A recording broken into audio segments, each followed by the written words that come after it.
make a revolution in energy systems. But that's only one sentence. All the rest is not very revolutionary. But at least one sentence. And I think that is, I was really surprised, I must say.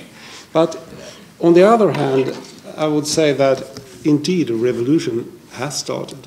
And in many corners, there is definitely, even in the power companies, and I know the power industry quite well, there is some sort of rethinking that reminds me to a big extent to deregulation. We have the same negative attitude from the industry, but after a while they realized that there are also possibilities. And I think at least I see that sort of tendencies. But on the other hand, we must realize that it's a revolution by evolution. It will take some time, and it will be stepwise. So, but still, 39 years from now, we should be 80 to 95% carbon-free in Europe compared to 1990. And for power, the difference will come much earlier. Last year, my organization, the European Climate Foundation, published a roadmap study looking into what 2050 reductions really mean. And first of all, I think it's important to, the most important conclusion really was that it's feasible from a technical point of view. It's really feasible to reduce emissions to that amount, at least 80% for the general economy.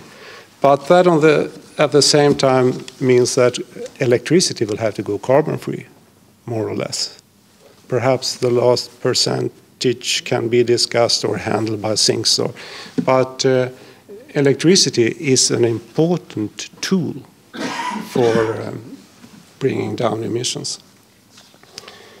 So it also means that we will have to see another wave of electrification in Europe. Electricity will take over other markets. It's also interesting to see that the cost per household is not much. It's even, you can even say that it can be lower. To a very big extent, the costs depend on how the policies are applied. When they are applied, how they are applied, the interplay between policies and markets. I think that is the biggest part of the cost for this sort of change.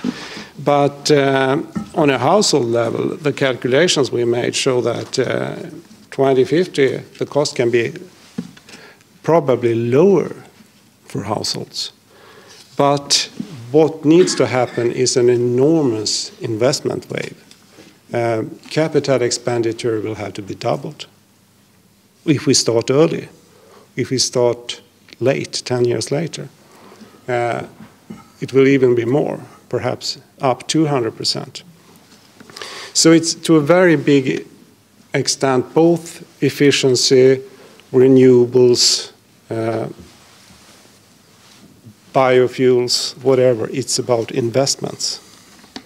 And that also means that we will see a lot of effects on the economy. On the other hand, you can say that the total effect on the economy is quite limited. And of course, it's very hard to judge in that time perspective. But there are really nothing saying that we couldn't be a winner.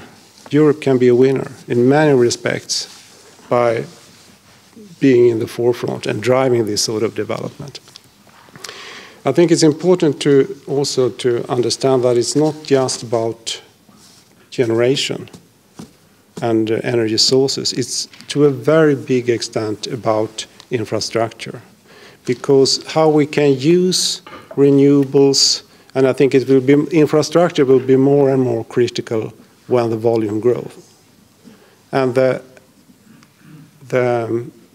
interplay between the member states will also be more and more critical. I think we can say we are still in the starting phase of the revolution. The 20-20-20 goals are an important start-up. But when we reach levels 40, 60, 80%, perhaps there are ideas about up to 100%, but 80 is not totally unrealistic. That we at least know. We need to have much stronger cooperation between the member states, for it will be very hard to do on a member state level. So we have to use the European tools. And that is one of the strengths in Europe, that we have developed a way to cooperate through the European institutions. And they will grow more and more.